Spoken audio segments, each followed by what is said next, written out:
नमः शिवाय। इसका एक टुकड़ा सोने चांदी हीरे मोती से भी बहुत ज्यादा कीमती होता है।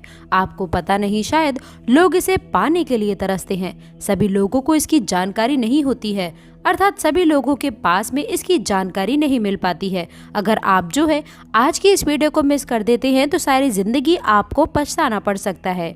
दोस्तों, इस पौधे को आपको ध्यान से देख लेना है। आज की इस वीडियो को ध्यान से देखना है और सुनने की कोशिश करनी है। देखना और समझने का भी आपको प्रयास करना है। आज की इस पौधे का दोस्तों, आज हम आपको एक दिव्य एवं चमत्कारी प्रयोग है वह बताने वाले हैं। आप लाखों रुपए खर्च करेंगे, करोड़ों रुपए आप खर्च भी कर दें, फिर भी आप लोगों को इस प्रकार की जानकारी कोई भी व्यक्ति आपको नहीं बताएगा। ये पौधे हमारे लिए हीरे मोती सोने चांदी से भी कहीं ज्यादा कीमती हैं। आज मैं आप लोगों को इसके 15 दिव्य एवं चमत्कारी प्रयोग बताने वाली हूँ। तो ये पौधे की जड़ कुछ इस प्रकार से होती है, आप देख सकते हैं।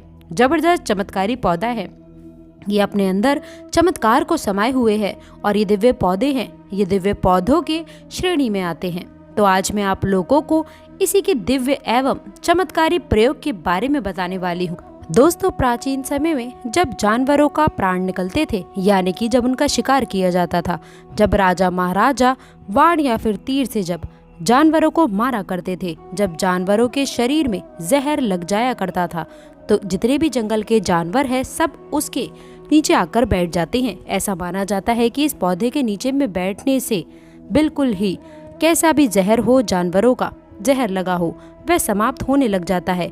इस पौधे का नाम मैं आपको बताने वाली हूँ।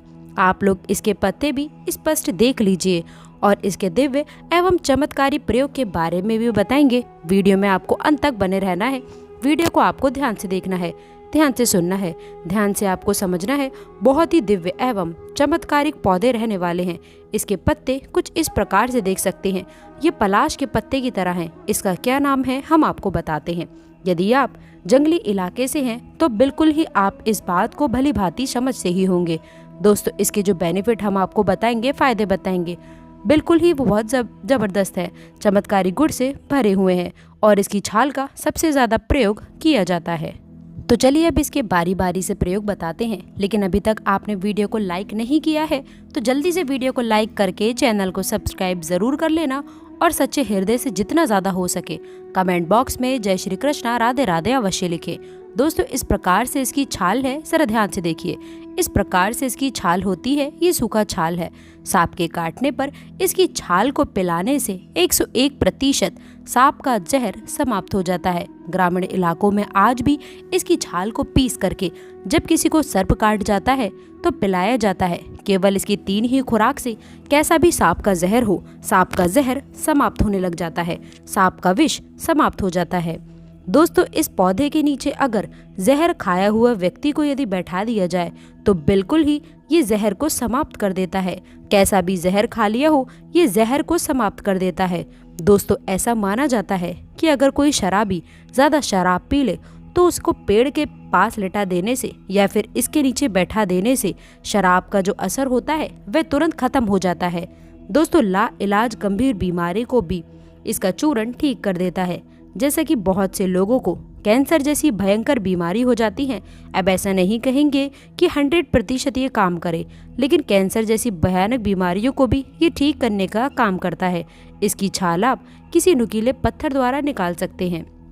जब भी हम पेड़ पौधे की छाल निकालते हैं तो हमेशा ध्यान रखना कि पेड़ पौधे की छाल निकाल रहे हैं तो पत्थर से ही मार करके छाल निकाली जाती है और जितनी छाल की आवश्यकता हो उतनी ही छाल आपको निकालनी है, उससे अत्यधिक ना निकालें। क्योंकि हम इस प्रकार के पेड़ पौधों को, इस प्रकार के दिव्य पौधों को वातावरण में बनाकर रखने की आवश्यकता है। हमें अपनी इस धरा पर ये अमूल्य है, हमें इसे बचा करके रखना होगा। इसी प्रकार के दिव्य पेड़ पौधों को हमने भारत भूमि से समाप्त नहीं होने देना है। तो जितनी भी आपको जरूरत पड़े उतना ही आपको इस प्रकार के पेड़ पौधे को तोड़ना है और तोड़ना भी नहीं है, आपको सिर्फ और सिर्फ नुकीले पत्थर से इसको उखाड़ लेना है। जी हाँ दोस्तों, आपको बता दें, छाल को आपको एकत्रित कर लेना है और दोस्तों आवश्यकता से ज्यादा ना करें, जितना उपयोग हो उतना ही आप इसे उपयोग में लाइए। आइए अब इसके कुछ और प्रयोग भी बता दें। तो ताबीज में इसकी छाल को पहनने से, चांदी की ताबीज में, अब आप कहेंगे कि हम चांदी का ताबीज ही क्यों कह रहे हैं, क्योंकि चांदी के ताबीज में प्रभाव अधिक रहता है। तो चांदी के ताबीज में इसकी छाल को अगर डालकर पहना जाए, सोमवार के दिन में भगवान शंकर के शिवलिंग में अगर इसे छुआ दीजिए।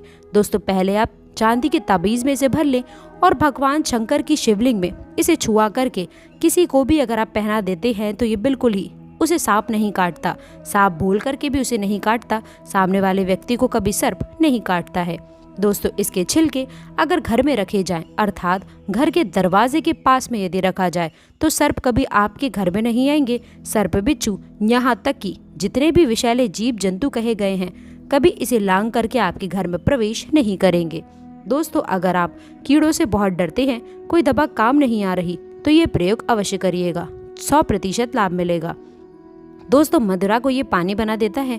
आज भी ग्रामीण इलाकों में मदिरा को अर्थात शराब को ये पानी बनाने के लिए, इसके प्रभाव को समाप्त करने के लिए इसकी छाल का प्रयोग किया जाता है। तो मदिरा को पानी बनाने के लिए किस प्रकार से इसका प्रयोग किया जाता है, ध्यान से सुनिएगा। तो ग्रामीण इलाकों में जैसे ही कोई व्यक्ति शराब निकालता है तो उसके घर में इसकी छाल को फेंक देने से ये शराब को पानी बना देता है। यहाँ तक कि ये भी कहा जाता है कि तंत्र शास्त्रों में ये लिखा है कि शराब की भट्टी में इसकी छाल को फेंक देने से पूरी शराब की भट्टी में जितनी भी शराब वहाँ पर बन रही है सबको ये पानी बना देता है। और बिल्कुल भी शराब की जो एक प्रकार की अल्कोहलिक क्षमता होती है नशा करने की, उसे समाप्त कर देता है और उसे पानी बना देता है। दोस्तों अगर इसकी छाल को पीस करके पाउडर बना लिया जाए, इसकी छाल को आप देख सकते हैं, इसकी छाल को पीस करके पाउडर बना लिया जाए और इस पाउडर को अगर घर के पशु के भाव उसमें अगर बांध दिया जाए तो 101% पुरानी से पुराने घाव खत्म हो जाते हैं, क्योंकि जीवाणु एवं कीटाणुओं को मारने का ये कार्य करते हैं। अगर बिच्छू ने काटा है या फिर जहरीले बिच्छुओं ने काट लिया है तो इसकी छाल को खिला देने से तुरंत ये जहर को खींच लेते हैं। और इसी के साथ में इसकी छाल को पीस करके जहाँ पर बिच्छू ने डंक मारा हो उस हिस्से में बांध दीजिए। इसकी सूखी छाल आप लोगों को घिस करके आप बांध सकते हैं, तो कैसा भी बिच्छू का जहर हो तत्काल वह समाप्त हो जाता है। ताबीज में भरकर इसे पहनने से जहरीले कीड़े, बिच्छू एवं आपके जितने भी जहरीले जीव जंतु से आपको डर रहता है वे आजीवन आपको नहीं काटेंगे। दोस्तों ये भी माना जाता है कि भूत बाधा, प्रेत बाधा, संत बाधा और पितृ बाधा भी, इससे बचने के लिए भी यदि आप इन चीज़ों से आप बचना चाहते हैं तो इसकी छाल आप अपने पूजन घर में अवश्य से रखें। अपने घर में आप इसे अवश्य रखें। जिस घर में इसकी छाल होती है उस घर में भूत बाधा, प्रेत बाधा, सर्प बाधा एवं पितृ बाधा कभी नहीं सताती है। दोस्तों हम वीडियो के आखिर में इसका नाम भी बताएंगे, तो आप इसका नाम अवश्य जान ले। अगर पति शराब पीता हो, किसी माता बहन का पति शराब पीता हो, तो चुपके से तकिए के नीचे इसके टुकड़े को रख दें, तो बिल्कुल ही शराब के नशे को आप खत्म कर सकते हैं। धीरे धीरे शराब के नशे को ये खींच लेगा और इसका प्रभाव थोड़ा सा जल्दी हो जाएगा। और अगर सामने वाला व्यक्ति डेली शराब पी रहा है तो उसकी छोटे से टुकड़े को आप उनके तकिए के नीचे रखें। धीरे धीरे वह शराब पीना छोड़ देंगे, क्योंकि यह आपके शरीर में अल्कोहल की मात्रा को समाप्त करता है। सामने वाले की रुचि जैसे शराब अत्यधिक पीते हैं तो शराब पीना इसके प्रयोग से धीरे धीरे छुड़ने लग जाता है और इन्हें कुदरती शराब से डर लगने लग जाता है, भय लगने लग जाता है। इसके चूर्ण को खाने से शराबी व्यक्ति शराब पीना बंद कर देता है। बहुत से लोग शराब छुड़ाने की दवा देते हैं, उसमें इसका प्रयोग करते हैं। दोस्तों आप चाहें तो चुपके से खाने में इसके पाउडर को भी मिला करके दे सकते हैं। थोड़ा सा इसके पाउडर को मिला करके देना होता है तो सामने वाले व्यक्ति के कितना भी बड़ा शराबी क्यों ना हो, इसके प्रयोग से धीरे धीरे शराब पीना वह बंद कर देता है। इसी के साथ अगर इसे चाय में डाल करके पिलाया जाए तो शराब और चाय में अगर इसे डाल करके पिलाया जाए तो जो व्यक्ति शराब पिएगा उसे शराब का नशा नहीं होगा, अर्थात शराब की जो एक प्रकार की क्षमता होती है, एक प्रकार का जो नशा होता है वो बिल्कुल भी नहीं चढ़ता और धीरे धीरे सामने वाला व्यक्ति शराब पीना स्वतः ही बंद कर देता है। अगर आप इसे चाय के साथ में डाल करके पिलाते हैं चुपके से, बस इसके बारे में आपको बताना नहीं है, तो शराबी व्यक्ति शराब पीना धीरे धीरे छोड़ देता है।